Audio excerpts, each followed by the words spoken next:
All right, let's pick up where we left off last week. And Liz, the projector is kind of behaving this morning, so hallelujah. Thank the Lord. We'll see how long it'll last. Hopefully it'll get us at least through today. But last week we talked about complaining. Oh, I should have missed last week. Yeah, we talked about complaining, and it hurt our Tina came with Band-Aids already on her toes. Yeah. She literally had Band-Aids on her toes when she walked in. I was like, all right. I'm prepared. She's prepared. But no, we did. We talked about... No, on my toes, no. Blisters from shoes. Oh, no. We talked about the dangers of complaining and how not only does it get us down, but it's contagious and it gets people around us down too. And we saw that at the end of their complaining, well, it started with the mixed multitude that came out with the children of Israel. They were complaining, we want meat. We're tired of this manna. We want meat. Back in Egypt, we had all these wonderful things and la, la, la, la, la. And pretty soon, the children of Israel were going, we want meat too. We're tired of this manna too. Yeah, back in Egypt, we had all these wonderful things. Da, da, da, da. Next thing you see is Moses is going to God and saying, God, I can't stand these people anymore. I am fed up with these people. I cannot do it anymore. I can't do this alone. And he literally said, just let me die instead of putting up with these people. That's when you know your complaints have really gotten somebody down. That's pretty bad. When the man of faith is ready to die. Makes me wonder how many preachers and pastors leave the work because of the contagion of complaining. You know, how many of them are just brought down because of the constant complaints. It's wearying. It really is. So this week I want to talk about God's response to those complaints. Now, he responded to Moses' complaints and he responded to the people's complaints. I want to talk this week about the people's complaints because it's kind of a bigger, not a bigger deal, but they're the ones who started it. So let's deal with them first. This is his response to the people, okay? This is Numbers chapter 11, verse 18. God is talking to Moses, and he says, and say thou unto the people, sanctify yourselves against tomorrow, and ye shall eat flesh. For ye have wept in the ears of the Lord, saying, who shall give us flesh to eat? For it was well with us in Egypt. Therefore the Lord will give you flesh, and ye shall eat. Now, if you weren't here last week, we talked about how another thing with complaining is it can make you kind of romanticize the past and forget how bad things really were. It was well with us in Egypt. No, it wasn't. You were slaves. You cried out to God for deliverance. Why would you cry out for God to deliver you if everything was well? You know? It's crazy. You talked about Satan telling you this and Satan. That is all Satan right there. He comes to you in the midst of your current problem and he says, remember back then, that was great. And remember before this, that was wonderful. And remember, you need to just go back and do that because that was all fantastic. Was it? Was it? No. What enlightened me was the mixed multitude that I have really not comprehended, that they were going to have a different attitude that they would inject onto the Israelites. Yep, because they came from a different background too, and and everybody's got their own thing and their own agenda. So God says, you know what, you want flesh? I'll give you flesh. Ye shall not eat 1 day, nor 2 days, nor 5 days, neither 10 days, nor 20 days, but even a whole month until it come out your nostrils, and it be loathsome unto you, because that ye have despised the Lord, which is among you, and have wept before him, saying, why came we forth out of Egypt? God... Oh, so he said you want meat because you're full. Exactly. God does not pull any punches. You know? He had enough. He had had enough. And he told him like it was, you have despised me. Oh, no, Lord, we love you, we love you. We just want what we want. Well, when are you going to want God? When is he going to be enough? Because so far, he's not been, we want water, we want food, we want different food, we want shelter, we want shade, we want another God, when is God going to be enough? Evidently, not yet, because they're still going after their cravings, after the things that they want. And when I read this, I think of just my own personal physical cravings. You ever crave something to eat, and you crave it so badly, it's like you can taste it. You can imagine biting into it. Just, oh, that's going to be so good. And when you finally get it, it just really falls very short of what you anticipated. You had built it up so much in your mind that it was going to be the best thing you've ever tasted, and you take a bite and you eat it, and it's like, that's all right. My whole 9 months of pregnancy. Every time I wanted a fish sandwich from McDonald's, I was like, oh my gosh, it's going to be heaven. I can't wait. I have to have it. And then I eat it. I'm like, why did I eat that? Yeah, isn't it weird? Or you even sit at the table and you're like, oh, I want this so bad. And you get it. And you set it down and you're like, no, I don't want that. I don't want it. I have even been to the point where I wanted something so bad, I fixed it. The whole time I was fixing it, I couldn't wait to eat it. And you're like, And then I sit down to eat it, and I'm like, whatever. You know, I spent all that time and energy fixing it, and it just, it doesn't satisfy because it's a feeling. It's a craving. It passes, it comes, it goes. Like I said, pregnancy, that time of the month, those things come and they go, and it's, we got to have this, and then we have it, and it's like, well, that just didn't satisfy. That's what God is trying to prove to them over and over again in this wilderness. That's why he took them the long way around. He is trying to prove them over and over again, only he can satisfy. Nothing else will. The water, the food, the this, the that, the molten gods that they create, none of that will satisfy. It may temporarily make you feel good, and giving in to cravings sometimes does. That chocolate, woo! For a little bit, that chocolate was good. Yeah, you can't go wrong with chocolate. For a little bit, that chocolate was good. But then once that sugar high wears off and you're, it's not so good anymore. And you know what? Tomorrow, I need more chocolate. It didn't satisfy. It just made me want more. God says, I can satisfy you and make you want more of me all at the same time. How awesome is that? Could he have been doing that? Take them a long way and try to teach them, because he wanted them to actually be able to enjoy the promised land. Because they got there and they're the same way. Mm-hmm. Nothing would have been enough. Exactly.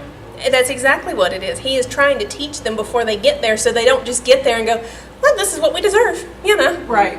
They would take everything for granted, and he's trying to teach them to be dependent on him, and they're just not getting it. And also purging them from what they already crave and Yeah. know and is ingrained in them. Exactly. Yeah. Reprogramming. Yeah. Well, I heard one person put it like this. He said, yes, these people were out of Egypt, but Egypt was not out of them.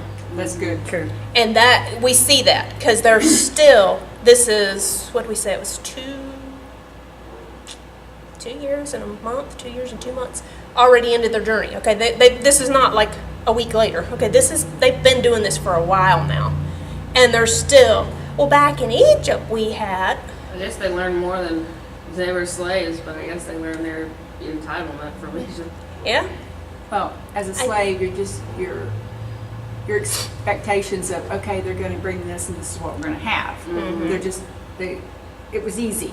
This is what we were allowed to have, but they were still slaves.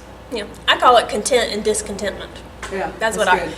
They were discontent, but, it could be worse. So, just whatever. Fed. Yeah. But that attitude just carries on. No matter what, it's never good enough. God says, okay, I delivered you, and every step of the way. And we'll see, even when they get to the promised land, still not good enough. It's still not good enough. So God says, fine, you want meat, I will give it till it's coming out your nostrils. That's a lot of meat. I don't like that much meat. I don't want to be a vegetarian, because I do like meat, but I don't like that much meat. The big steak, that's too much meat for me. Verse 21, and Moses said, the people among whom I am are 600,000 footmen, and thou hast said, I will give them flesh, that they may eat a whole month. Now, 6,100 footmen, that is men of fighting age. So it's like 21 and up kind of thing. So that doesn't include all the women, all the children, 21 and under. That doesn't include any of them. So that's where we come up with 1 to 2 million people. So Moses is saying, okay, we have 1 to 2 million people here, and you're saying everybody's going to have flesh to eat? You gone to the grocery store lately? Meat is expensive. Meat is expensive. And he says, you're going to eat for a whole month? Shall the flocks and the herds be slain for them to suffice them? Or shall all the fish of the sea be gathered together for them to suffice them? You notice anything different about the way Moses is talking to God right now? Good question. Yeah. He's questioning him.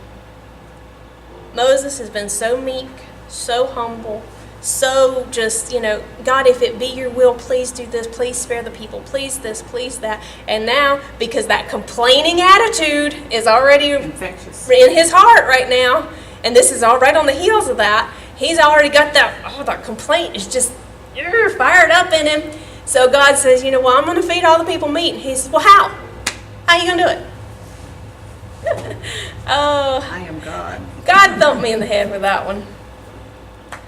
How you going to do it, Lord? How you going to do it? You want me to go to Wales? How you going to pay for it, Lord? How you going to pay for it? You want me to do this? How you going to do that? How you going to do that?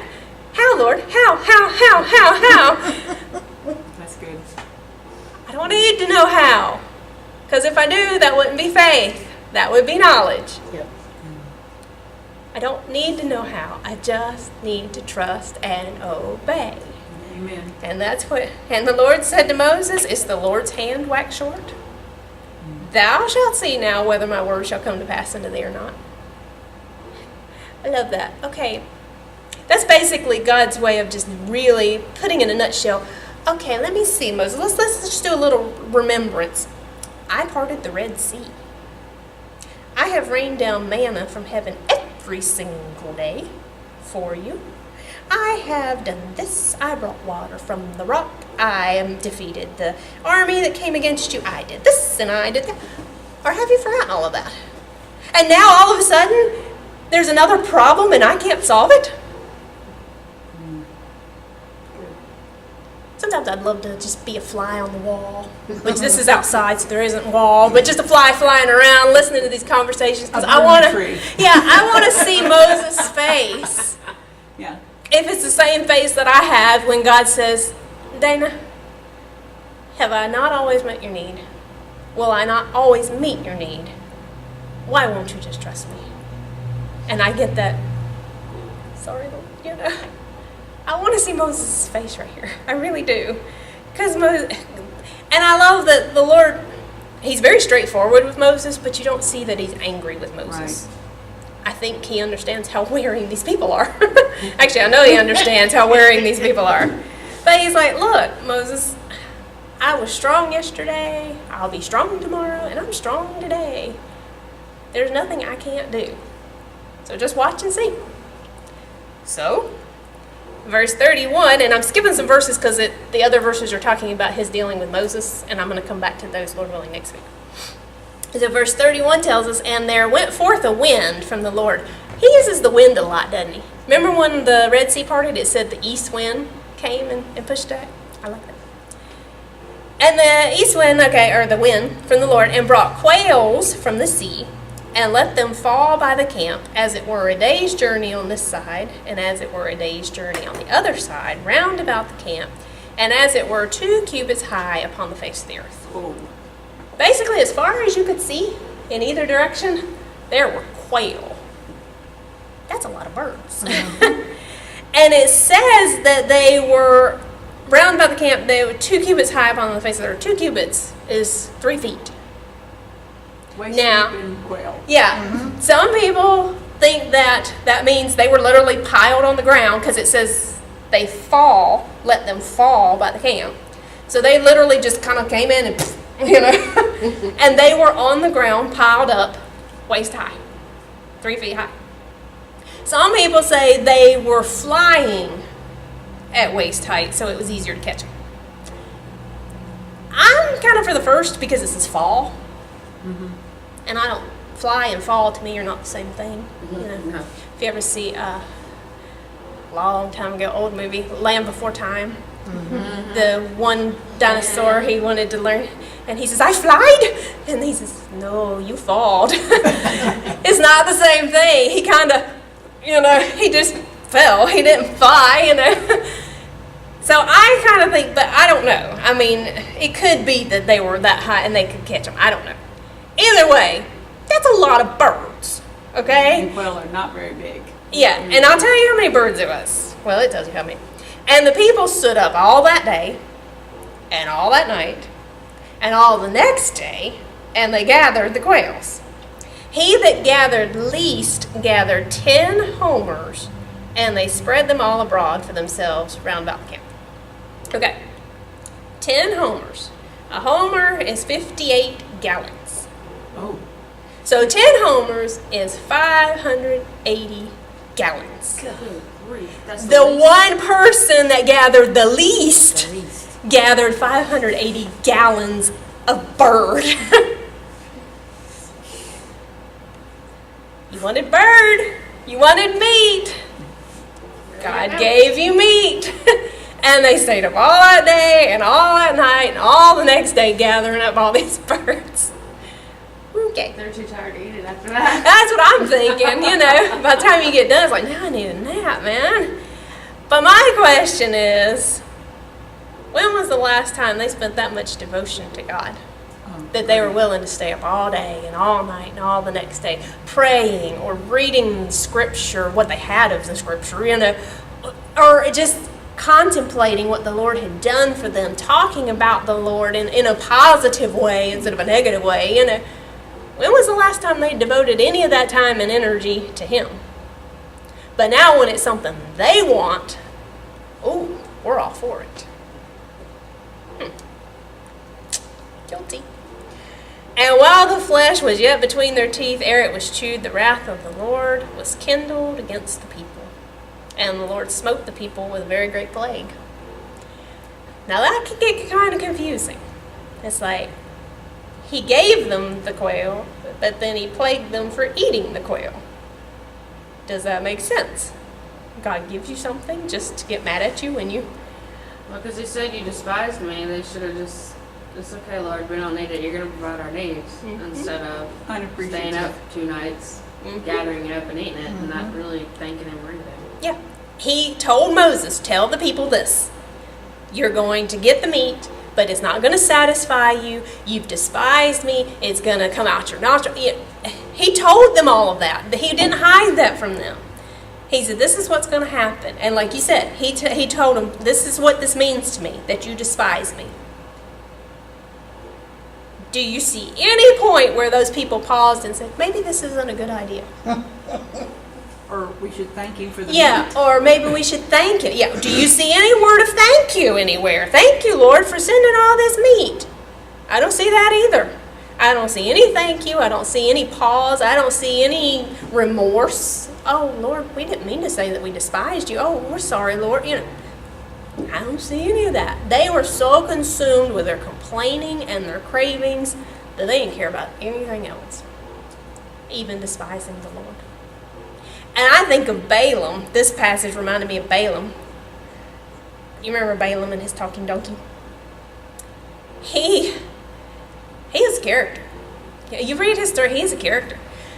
Balaam was a prophet, but he was also a sorcerer. And the king of, I think it was the Amalekite. No, not the Amalekite. The Moabites. I think it was the Moabites. The king of the Moabites was King Balak. And he was just tired and fed up with Israel.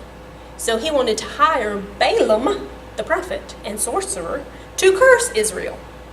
So Balak, the king, sent messengers to Balaam and said, we want you to curse Israel. And guess what Balaam said? Let me ask God. Well, I appreciate, Balaam, that you want to ask God, but you really don't need to. Should I curse God's people? So he asked God, and guess what God said? You'll never guess. No. See, God's nicer than I am, because if I had answered Balaam, I would have said, no, you idiot. No, you can't curse my people. What are you thinking? You know, but God's more respectful than I am, you know. So Balaam comes to the messengers and he says, no, God won't let me do it. And that was literally his attitude. He was like a little spoiled child. No, God won't let me do it. So they go back and tell King Balak. And Balak says, okay, I need this done. So he sends more important messengers The Bible does say they were more important. He sends more important messengers. And they come and they promise Balaam that they can have anything that he wants if he will curse Israel. Anything. Balaam's response. Well, in that case, let me ask God again. Seriously? That's what he says. Let me ask God again. So we asked God again. And you know what God said? Go. Go. But you better say what I tell you to say. And Balaam says, yes, I get to go. So he's on his way, and guess what happened? God sent his angel to kill him. That's the whole story with the donkey. The donkey keeps seeing this angel with a sword, and the donkey keeps trying to get out of the way, and Balaam's beating the donkey. Stop it! Because he doesn't see the angel with a sword. That's all. And the whole thing is, well, but you told Balaam to go. Yeah, sort of. No, he kind always of- said, if you're going to do what you want, you might as well just do what you want. Exactly. Same thing that he told Judas at the, whom you're going to betray, just go and do it. It wasn't that he was giving him permission to do it. It's that he knew he was going to do it anyway. And that's how it was with Balaam. He said, you're going to do what you want to do anyway because your cravings are more important to you than me. So just go.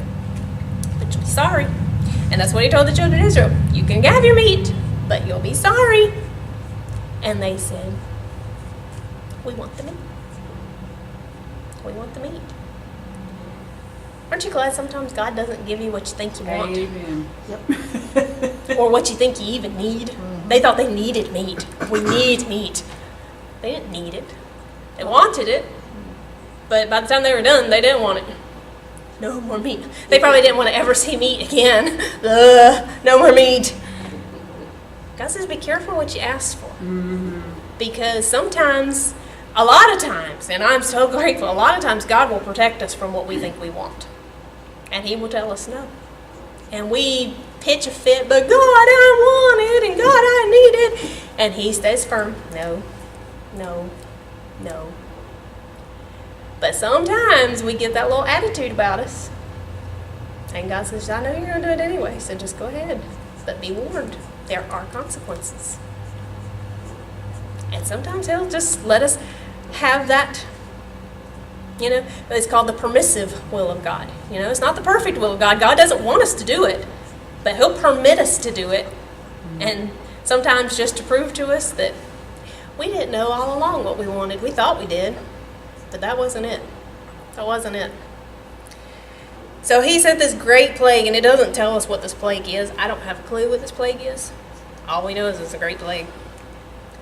And He called the name of that place Kibroth Hattaavah, because there they buried the people that lusted. That Kibroth Hattaavah basically means a grave of cravings. Oh, wow. This is where your cravings led you. They led you to your death. That'll make you think about that cheeseburger before you have it, won't you? Or that chocolate bar, or that chocolate cake, or the next time I gotta have a Pepsi. Do I? Is it more important? And the people journeyed from Kibroth Hattaavah unto Hazeroth and abode at Hazeroth. Now, what it doesn't say here, and I don't know, I wonder if they took all that meat with them. Oh, I know. I'm serious. Yeah. I'm curious. Did they learn their lesson from that plague and leave it behind, like they should have left Egypt behind all that time ago? The plague was caused by the chicken. Yeah, and the quail. The quail was contaminated in That- some way. Yeah. Did they leave it behind, or did they? Well, take it with us, Don't let it go to waste. Yeah, don't want to let it go to waste. Sometimes. But you imagine Sometimes we that need to let many- things go to waste. That many quail, they're going to be Those decaying spoiled. They would have to and spoil. decaying. Yeah. That's what I'm Unless thinking. You don't need all of them. Unless they dried it. That's They true. could dry it. Yeah, I'm thinking, how could you use all of that meat? I mean, you could have that for the next 40 years that you're going to travel and you'd have plenty to eat, but how do you keep it fresh for Well, 40 not to years? mention the fact, I don't know if any of you people have ever cleaned chicken. Yeah. I mean, quails are smaller, much smaller than chickens, but What they do with all the entrails, I mean. Right. had And to the bury feathers, it. and the feet, and the teeth, and, well, Yeah, the birds beak. don't have teeth. I mean, all of that, and it's, ugh. I would, But I think I'd rather have the manna. You just go pick it up off Yeah, the ground. The manna has I no don't wanna process. die. Yeah, I think I'd rather have the manna, and it doesn't spoil if I don't try to gather too much, It doesn't kill you either. It doesn't kill you, and I just have to wonder, did they take it with them, or did they finally learn their lesson and leave it behind? And that's kind of our lesson for today, for us. Are we still dragging around stuff that we don't need to be dragging around? Stuff that keeps getting us in trouble, stuff that causes us to complain, stuff that causes us to be distracted from what we're supposed to be doing, and things that will not necessarily make us despise the Lord in the way that we think of despising, but we're not putting Him first because we're carrying these things, We're supposed to be running a race, but have you ever tried to run when you're loaded down with it doesn't work very well. So are we carrying all this stuff, the cravings, the what we think we want, Even bitterness towards even someone. bitterness, anything that is hindering us from turning completely to God and trusting fully in Him. If it's our own disbelief, then it's weighing us down, and we need to let it go. We need to make it like Egypt, because whether we realize it or not, without letting it go, we're doing the same thing these people did. Every time something happens, well, back in Egypt, we had this, and back in Egypt, back when I had this job, I had that, or back before this, I had that, and we don't even realize we're doing it. Yeah. And that's a slap in God's face every time we say that, because we're saying, God, you messed up, and you didn't do it right, and I'm not happy with where I am.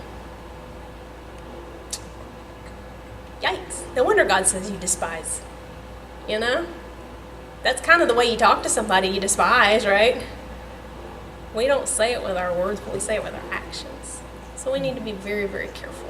And we need to let things go. They're holding us back. They're slowing us down. They're keeping us from our promised land.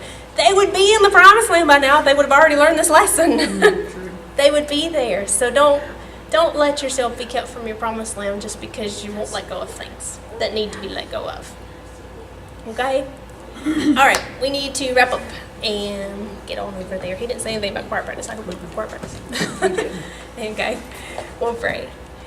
Dear Heavenly Father, Lord, we thank you for this day. We thank you for this lesson, Lord, and this reminder that our cravings and the things that we think we want are not always in our best interest, Lord, and we thank you for the times that you tell us no, and don't let us have those things that would hinder our walk with you.